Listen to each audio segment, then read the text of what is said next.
Are you looking for a safer and easier way to install Holman shelving in the back of your Ford Transit Connect? Then take a look at the Holman shelf mounting brackets with part number 48301TC.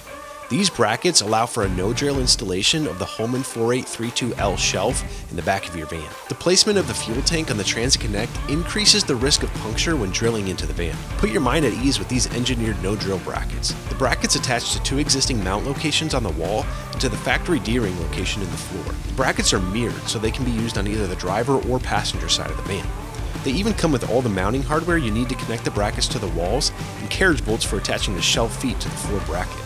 Brackets match Holman shelving with a sleek gray powder coat finish and come with a 3-year factory warranty. So why risk damaging your van when you can safely install your shelf with ease? Order your Holman shelf mounting brackets today at upfitsupply.com.